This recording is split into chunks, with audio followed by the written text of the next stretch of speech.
Hello and welcome back to the Greek pyramid. Ancient Greece is known for creating many great things, but today we've got 5 odd facts about them, so let's jump straight into it.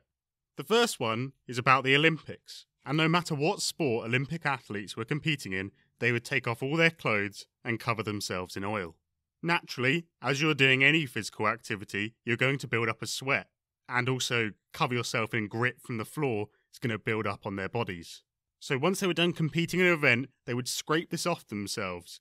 There were a group of slaves who would collect the sweat and grit that came off the athletes' bodies and bottle it up to be sold as medicine. So if people had aches and pains, they would rub this so-called medicine on their skin to relieve their symptoms. Athens is widely known as the birthplace of democracy. One of the strangest parts of this political system was that citizens could vote to ostracize a politician. If they were voted for, they would be exiled for 10 years. This wasn't supposed to be used as for someone you just didn't like. It was instead for people who were plotting to overthrow democracy. I'd be intrigued to see how this would work in the modern day. Spartans were known for brief responses to questions. This is best demonstrated when Alexander the Great's father sent a message to Sparta after conquering a chunk of southern Greece. His message read, "You are advised to submit without further delay. For if I bring my army into your land, I will destroy your farms, slay your people, and raze your city." A pretty strong threat considering the parts he had already conquered. But the Spartans weren't fazed, and they only sent back a one-word response, which was, if. They did not end up attacking Sparta. In order to diagnose a patient's problems, doctors would taste the patient's bodily fluids. This is said to have started with Hippocrates, who believed that the body was a collection of fluids, with each of these fluids having a different taste.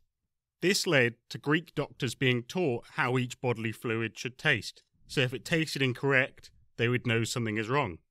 This could be anything from urine to earwax to vomit to phlegm. One such example is that urine is supposed to taste like fig juice.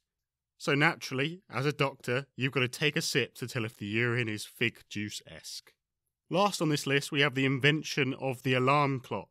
Not mechanical like we have nowadays and not playing bird songs or your favourite song like your phone.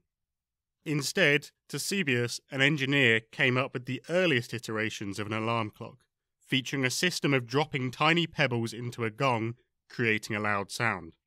This loud sound would occur at select times throughout the day, either to wake people up or remind them of an important event/activity. That is all we have time for this video. Let me know what you think is the oddest fact, or if you have one of your own which you think is potentially better. If you enjoyed this video, please like and subscribe. I'll see you next time for another video. Goodbye.